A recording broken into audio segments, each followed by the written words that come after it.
केतन, आपने जो point raise किया चेंज ऑफ पेस, थोड़ा सा उसको और विस्तार देते हैं। आप बॉलिंग कर रहे हैं, आप इंटरनेशनल बॉलर हैं, आप देख रहे हैं कि पिच से आपको कोई बहुत मदद नहीं मिल रही है, फिर भी शॉर्ट पिच गेंद है, आप फेंके जा रहे हैं, बल्लेबाज सामने वाला आपको लगातार मिड विकेट में रन्स करता जा रहा है, कट और पुल लगाता जा रहा है।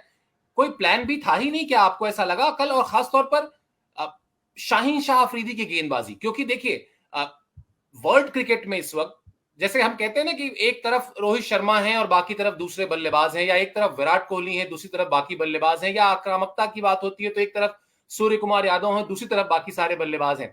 वैसे ही तेज गेंदबाजी में जब बात आती है तो आप कहते हैं एक तरफ शाहीन शाह अफरीदी है, बाकी तरफ सारे। शाहीन शाह अफरीदी इस तरह की पिच पर ये नहीं पढ़ पाए कि यहां पर शॉर्ट पिच गेंदों से काम नहीं चलेगा, वो लगातार वही गलती करते रहे और लगातार उनकी भी पिटाई होती रही। शाहीन शाह अफरीदी के साथ जो सबसे बड़ा ड्रॉबैक है वो ये है कि अगर बॉल तैर नहीं रही है, हवा में स्विंग नहीं हो रही है, तो फिर उस आदमी के पास प्लान भी नहीं रहता। वो उनकी एकमात्र स्ट्रेंथ है।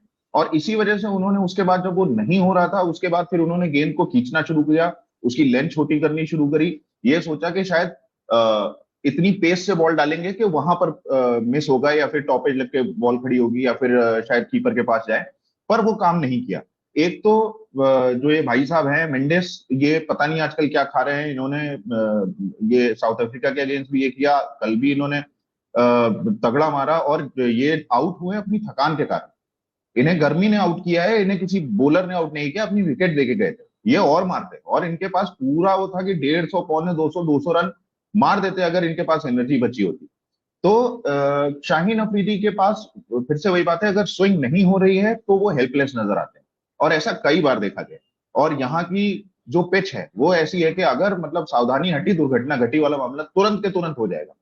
तो ये चीज है, ये शाहीन अफरीदी के साथ एक ड्रॉबैक है। और बाकी टीमें देख रही होंगी ये चीज, कि अगर शुरुआत के एक दो ओवर में बॉल नहीं तैरी तो फिर शाहीन अफरीदी एक अच्छा शिकार हो सकते हैं। और सबसे बड़ी बात यह है कि जो एक चीज और मैं पॉइंट आउट करना चाहता हूं, कि ये पाकिस्तान का इस पिच पर दूसरा मैच था। हैदराबाद में दूसरा मैच था। तो यहाँ की कंडीशंस उन्हें श्रीलंका से ज्यादा बेहतर तरीके से पता होंगी, जो कि हमें बैटिंग में तो चलिए दिख गया, मगर बॉलर्स का क्या। और हम ये बात कर रहे थे कि जब श्रीलंका और पाकिस्तान का मैच शुरू भी नहीं हुआ था, टॉस भी नहीं हुआ था, तो मेरा ये था कि श्रीलंका को सेकंड इनिंग्स में बैटिंग करनी चाहिए, वो चेज करेंगे और मेंडिस और ये सभी मारेंगे तो मजा आएगा। पर जब उन्होंने टॉस जीत के बैटिंग ली तो मैंने कहा यार ये क्या हुआ। लेकिन फिर उसके बाद जिस तरीके से उन्होंने पहली इनिंग्स में स्कोर किया तो लगा कि यार बढ़िया डिसीजन था। वो तो फिर बाद में शुरुआत में भी पाकिस्तान की जो बैटिंग आई, उसके शुरुआत के आधे घंटे पौन घंटे में लगा कि भाई इनका तो गेम हो गया, लेकिन उसके बाद फिर अच्छी बैटिंग हुई। बिल्कुल। और मोहित, असल में जो बात केतन कह रहे हैं कि शाहीन शाह अफरीदी, एक तो वो हवा में बॉल का तैरना जिसको हम स्विंग कहते हैं, और दूसरा ये कि अगर वो नहीं मिल रही है तो फिर उनका दिमाग ये था कि वो अपनी रफ्तार से डराएंगे, वो शॉर्ट पिच गेंदें जो जरा बल्लेबाज के कान के नाक के आसपास से निकले, थोड़ा लगे बल्लेबाज को। लेकिन कल का जो मैच था उसमें कमेंट्री में साफ तौर पर यह चर्चा चल रही थी कि शाहीन शाह अफरीदी की जो रफ्तार है वो 5 से 6 किलोमीटर कम हुई है। अब आपको स्विंग नहीं मिल रहा है, आपकी रफ्तार 5 से 6 किलोमीटर कम हो गई, तो फिर तो आप सामान्य गेंदबाज बनकर रह गए। और चर्चा तो कल ये भी थी कि वो फिट नहीं है, उनके घुटने में तकलीफ है, उनकी उंगलियों में तकलीफ है।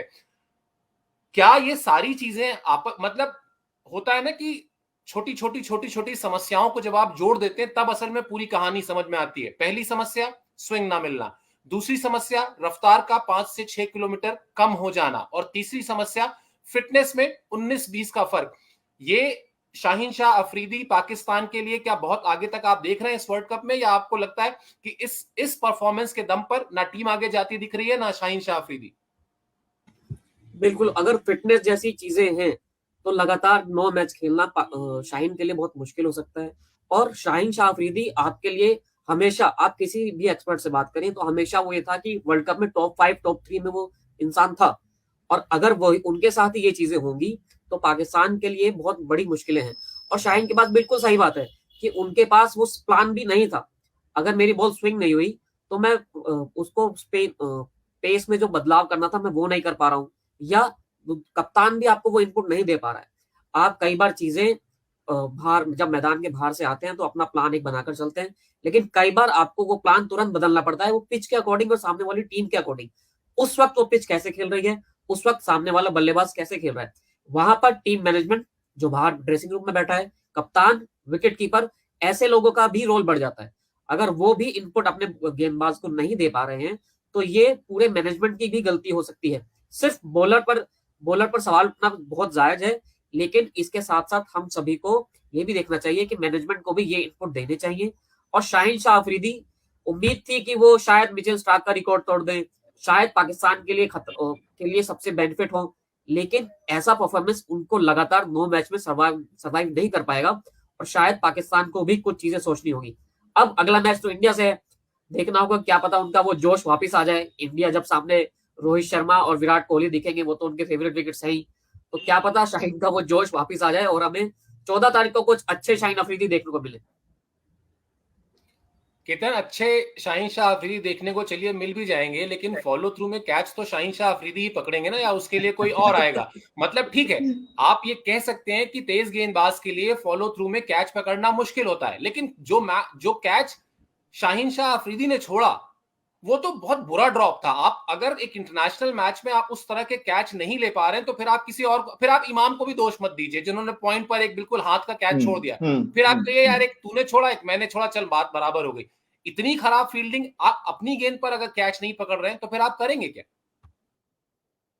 हाँ, शाहीन का जो कैच छूटा था, वो ये बात सही है कि फॉलो थ्रू में कैच पकड़ना उतना आसान नहीं होता है। आपका पूरा बॉडी वेट कहीं जा रहा होता है, आपको अचानक से एक मूवमेंट करना पड़ता है। उसमें बहुत ज्यादा इसका भी होता है कि आपने कितनी जल्दी बॉल को देखा, कितनी जल्दी आप क्या कैसे आपके मूवमेंट्स होते हैं, वो सारी चीजें उसमें आती हैं। तो इस वजह से ज्यादा कॉम्प्लिकेटेड बना देता है। बट ये एक इजियर अपॉर्चुनिटी थी जो उन्होंने ग्रैब नहीं करी। तो ये चीज ये साफ दिखाता है कि ये थके हुए, इनका दिमाग और बाकी सारी चीजें एक साथ सिंक में नहीं है।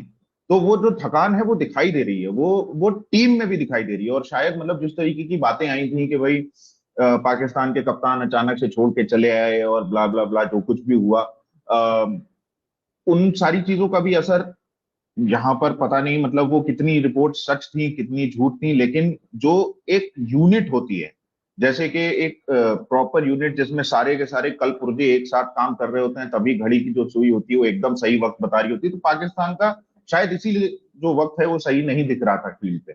बैटिंग में क्या है कि वहां पे 2 लोग हैं, गेंद है, उसको मारना है, उसको सब करना है, तो उसमें एक उतना नहीं दिखाई देता है कि जहां ऐसे यूनिट खेले। बैटिंग में आते ही क्रिकेट थोड़ा सा एक स्लाइटली इंडिविजुअल गेम हो जाता है। पर बॉलिंग करते वक्त जिस वक्त आपकी फील्डिंग चल रही है, उस वक्त वो पूरी तरीके से टीम गेम होता है और उसमें कोऑर्डिनेशन की बहुत ज्यादा जरूरत होती है। तो जो मैंने बताया था कि बाबर की कप्तानी में थोड़ी सी कमी नजर आ रही थी, वही चीज शायद इन सारी चीजों को इन्फ्लुएंस कर रही है।